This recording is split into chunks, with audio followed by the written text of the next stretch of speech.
Watched last night's debate, thought Clinton won. 27% said Trump did better. I want to point out what Scotty mentioned in the last segment, that the survey suggested debate watchers were more apt to describe themselves as Democrats than the overall pool of voters. But even among independents who watched, 54% thought Clinton won versus 33% who said Trump won.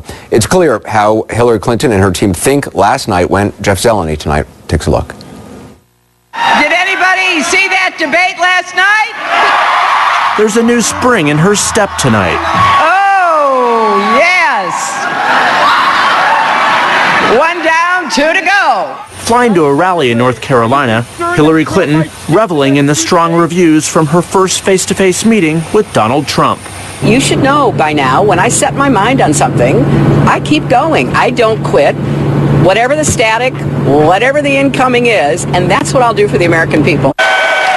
The most watched debate in history, more than 80 million viewers on television alone, came just in time for Clinton. She's locked in a tight race with Trump, nationally and in critical battlegrounds. On the campaign trail today, Clinton picked up where she left off on stage. After hitting Trump for not releasing his tax returns, And maybe because you haven't paid any federal income tax for a lot of years. she pressed the point even harder today. And I got to that point where I said, well, maybe he's paid zero. He said that makes him smart. Now, if not paying taxes makes him smart, what does that make all the rest of us? From preparing for the debate and presidency, He made it very clear that he didn't prepare for that debate. I did prepare, and I'll tell you something else I prepared for. I prepared to be President of the United States, and I think that's good.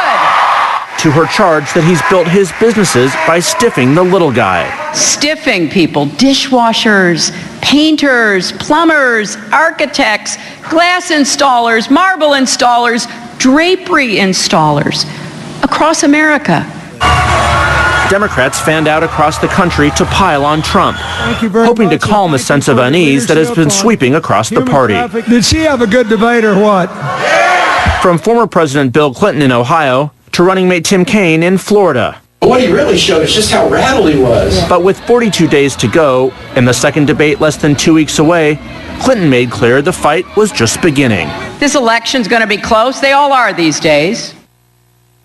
And Jeff, you've been talking to the Clinton campaign. I understand they think her debate performance might actually move the needle with certain voters. What did they say? Anderson, they certainly hope it will, and they point to these two demographic groups. First of all, college-educated women.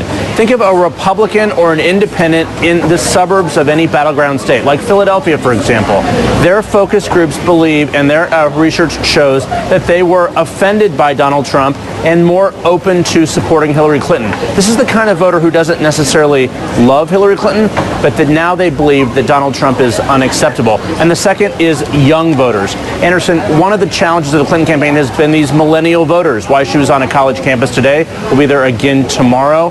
But these young voters are also considering a third-party candidate. The Clinton folks believe that the performance last night shows them why this election is actually important, why their vote is needed. And that's why Bernie Sanders will be on the campaign trail tomorrow on a college campus in New Hampshire at Hillary Clinton's side. Anderson. All right, Jeff Zeleny. Jeff, thanks. Back with the panel. Joining the conversation as well, CNN political commentator and former New York Congressman Rick Blasio, who ran against Clinton in the 2000 Senate race. Congressman, you are the only person on the panel who's actually been on a debate stage going against Hillary Clinton. I'm wondering, the Clinton you remember from your debate versus the Clinton you saw last night, how do you think she did last night? What jumped out at you? I think she was more impressive last night. She was more measured. She had her facts together. She does her homework. She did it back when she debated against me. She doesn't make a lot of unforced errors. I think some people may have been expecting that. That wasn't going to happen. The case really was whether Trump was able to make the case for him as president. And I think it's really interesting that last night I was coming up my elevator at my apartment building and I talked to a millennial couple, speaking of millennials, who were at a debate party with 20 other millennials, and I asked them, gee, what do you think? What was your reaction? They said, we laughed at both of the candidates for the first 30 minutes, and then we were depressed afterwards. And I said, well, who'd you vote for last time? They said, we voted for Obama, but we don't know what we're going to do. So in terms of moving groups, I'm not sure that many people who weren't already decided were moved by this. I do think that Trump missed a lot of opportunities by being so defensive and going so off message. He didn't really prosecute the case properly on the economy. He had so much to say in terms of a slowing And as economy. far as you're concerned, is that just lack of debate preparation? I think it's a combination of a lack of debate preparation, maybe a lack of discipline, and really in your mind sort of organizing it so that you can put somebody else on defense. Having a Talk about- strategy. Yeah, really talking about Syria, Somalia, Egypt, Libya. I mean, around the world, when she was Secretary of State, if I was him, I would have said, is there one place it's better now than it was when you took office? What about that server when they called you extremely reckless, the FBI director? What were you doing? What were you thinking? What about, and then in terms of just calling her when she's challenging him on his credibility, I would have said, let me just remind you about that situation where you were claiming snipers were shooting at you in Bosnia, and then you repeated it. What were you thinking when you were doing that? So I think he missed some really fundamental opportunities to make the case about who she was on character and who he'd be on the economy and on things like charter schools. Do you think Donald Trump reached any voters that he didn't already have last night? No, but why he was successful and what Hillary Clinton lost was this morning when people woke up, the women were not excited. You did not hear this great brouhaha, this great celebration of the first female president. She did great last night. Let's go vote for her. She needed to motivate females to be in support of her, and she did not do that last night. I don't know. No, you didn't. You didn't see that over. That was not the narrative. Plus, her whole goal was to paint last night Mr. Trump to be a sexist bully, and guess what? That didn't work. That's not what we were talking about this morning. But Donald Trump this morning was talking on television about, Ms. Machado, and continuing to say that she had gained too much weight. He previously had said she was somebody who liked to eat. I mean, is that something he should be talking about still today? No, I don't think that he should have gone there because it propelled the story. Right. It makes it a story, again, even more Sure, today. but that being said, and to the point last night, his campaign denies these accusations. It's a he said, she said. There's a host of characters we could bring on this show. Well, Secret Service. he did say on television she likes to eat, she'd gained way too much weight, and send media to watch her work out. But what Clinton said on the stage, he said was false. And we could bring Secret Service agents on here who have a lot of things to say about Hillary Clinton, like when she was in upstate New York and she allegedly said, according to Ronald Kessler of the Washington Post, the Washington Post and the Wall Street Journal, when she was there, she said, let's get the bleep out of here. There's no money here. That's investigative reporting from the Wall Street Journal. So if we want to get into third-party hearsay, we can do that because I have a list of a dozen Secret Service officers who all have similar quotes like that.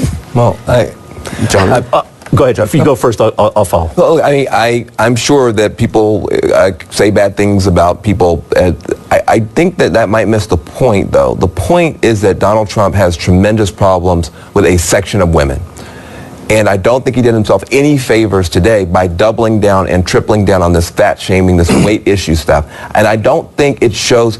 It's one thing to be not disciplined, preparing for the biggest debate in the history of humanity, and have no strategy.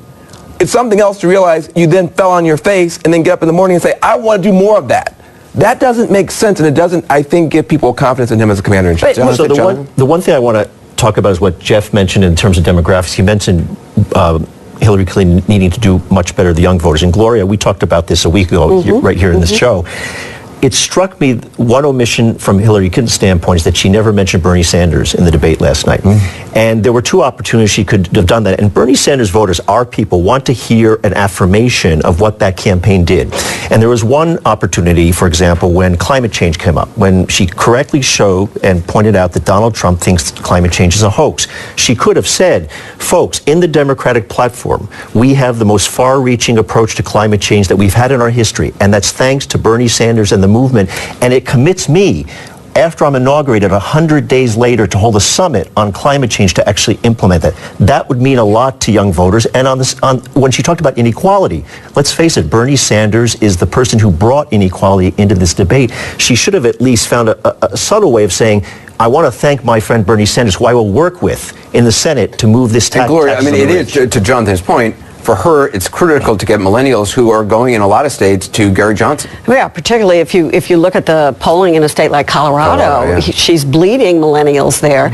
She really needs them. She and Bernie Sanders are going to have to do more, and I think they will. And he's campaigning with her tomorrow. That's right. He's committed to having a very active But role. millennials include young women of color and just young white women who also might object to the Machado story, who might also, why did he raise, the best thing about the debate was I didn't raise Monica Lewinsky and Hillary Clinton's husband's infidelities. I don't see what that gets him But either. there's a reason why he's doing so well with married women, and these women are the ones that are engaged in this election. I mean, he's 17 points up, according to the latest CNN poll. 17 points up, large, and these women are the ones that are showing up at rallies, that are going to things. Barack Obama made history because he was the first African-American president. Hillary Clinton staked her entire campaign on being the first female president, and she's not winning with all of the female But suburban Republican women are very persuadable right now, and that's a problem for Donald Trump. And Democrats haven't done well with married women for a while. But anyway. Yeah, let's take a quick break. Coming up, as we just talked about, the winner of one of Trump's beauty pageants says Trump called her Miss Piggy